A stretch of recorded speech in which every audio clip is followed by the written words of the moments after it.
Okay, here we go.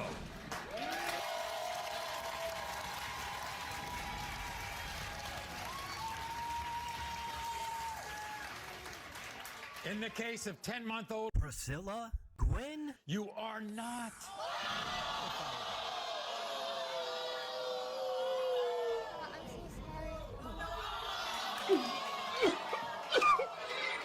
Yeah, turns out the real Lordran lore was daytime TV all along. While researching my Velka videos, I stumbled into the biggest divine scandal in the Souls universe. Velka cheated on Gwyn with a dragon. That's not theory, that's a scandal. While I was digging through lore for my last Velka videos, sin mechanics, item descriptions, hidden dialogue, I started putting the pieces together. What I found wasn't just juicy, it was catastrophic. This isn't just part 4 of the Velka saga. This is the real reason the Age of Fire collapsed. Gwyn was the god of sunlight, Velka the goddess of sin. They ruled Anor Londo together, had kids, built a kingdom, and she slept with Seath, had a dragon baby, and everything burned. Literally. What happened next reshaped the entire world, and you're still dealing with the fallout every time you boot up Dark Souls. So let's get into it.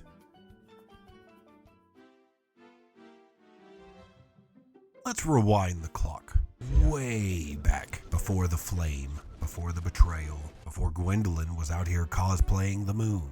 Hey, girl. Back then, the Age of Ancients was just trees, fog, and dragons with abs. But when the first flame sparked to life, everything changed. Gwyn, Lord of Sunlight, found one of the original Lord Souls, and with it, power. Velka, the goddess of justice, was right there beside him. Now, the game never says Velka was Gwyn's wife, but let's look at the facts. They both ruled from Anor Londo, they both held divine authority, and somehow she keeps showing up at all the worst family moments, like your ex who still has keys to the castle.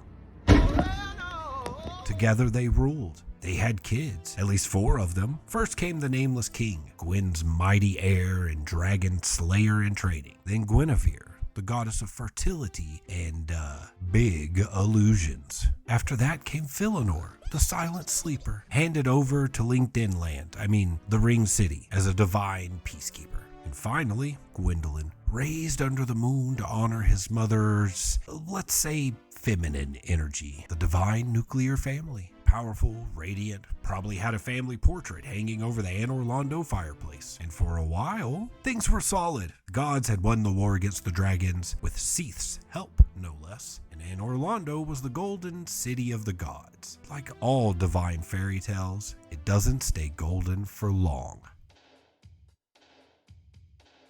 So there they were, Gwyn and Velka, the power couple of Anor Londo. Kids thriving, dragons extinct, golden age in full swing. But behind the sunlit walls, something was festering. Velka, goddess of sin, shadow, and punishment, wasn't built for the clean, bright life of sunlight and politics. She didn't fit into Gwyn's grand vision of divine order. While he was forging alliances and stacking his kids into thrones, she was off whispering secrets, passing judgment, spending a little too much time with a certain pale, albino, scaleless nerd. Enter Seath the Scaleless, Gwyn's dragon ally turned duke. The guy who helped end the Age of Ancients, and maybe ended Gwyn's marriage, too. The clues aren't shouted, but they're there. Priscilla, the crossbreed, is clearly not like the others. She's part dragon, part god, and she's stashed away like the family shame in the painted world. Her fur, her powers, her exile, it all screams someone broke the divine marriage contract. And if Priscilla is Velka's daughter, and all signs point to yes, then this wasn't just infidelity. This was a betrayal of Gwyn's legacy. His wife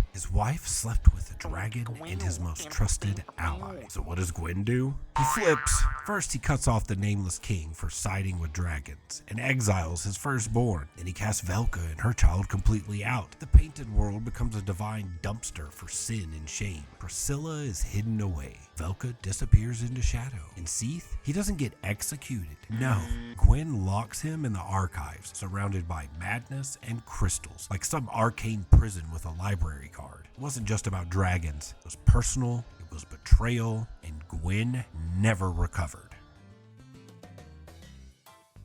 So Gwyn's got no wife. This is your last warning. Give me back my wife. No heir, a crossbreed in the attic, and a disgraced duke locked in the library. Golden Age? Over. The throne? Cracking. And Gwyn? He's spiraling harder than a dark wraith in New Londo. This is where it gets tragic. Gwyn, now consumed by guilt and desperation, decides the only way to preserve his kingdom is to sacrifice himself. He feeds his soul into the first flame, hoping, praying that his remaining children can keep the world spinning. Let's be honest. Guinevere is gone. Gwendolyn is playing dress up in the shadows. Philinore's asleep for eternity, and the nameless king is out there trying to adopt a wyvern. Not exactly a power team. Velka? Oh, Velka doesn't take the exile lying down. She becomes the force behind the Age of Dark, whispering to the undead, branding sinners, sending assassins and dark wraiths to disrupt the cycle. She's not just sitting on the sidelines. She's undermining everything Gwyn built. She creates the blades of the Dark Moon to punish, not protect.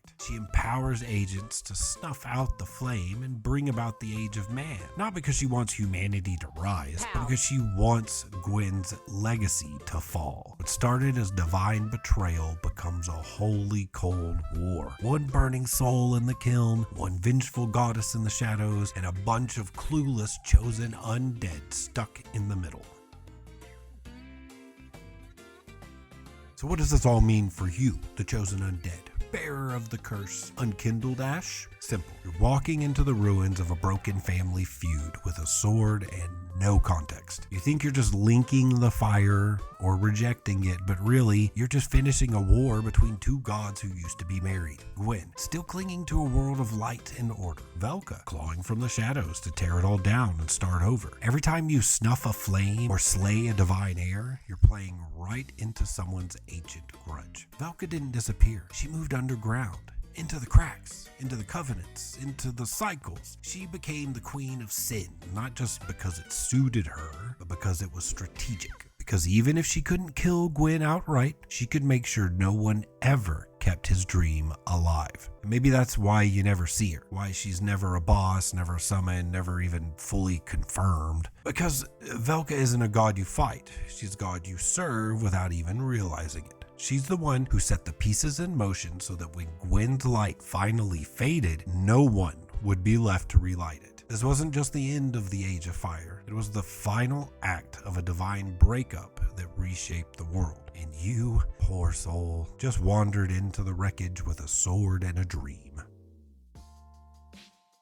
So yeah, I know my past Velka theories were a little wild, a little chaotic, but this one fits. No crazy leaps, no deep fakes, just a goddess, a betrayal, and a burning legacy that never really cooled off. It's not just lore, it's not just tragedy, it's Lordran's messiest divorce, and we're all still living with the consequences. So what do you think? Did Velka play the long game? Was Gwyn just a hollow with a heartbreak? Drop your takes in the comments. I want to hear your wildest Velka theories, or tell me if you think I've finally gotten it right. If you've been following the Velka saga from the start, thank you. Seriously, this has been one of the weirdest, most fun lore dives I've ever done. And I couldn't have done it without y'all. If you're new here, hit that like button like it just branded your sin. Sub for more deep dives, and ring the bell like you're waking Philonore from her 1,000-year nap. Got more wild lore, ridiculous builds, and Soulsborne chaos on the way. But until then, keep them peeled.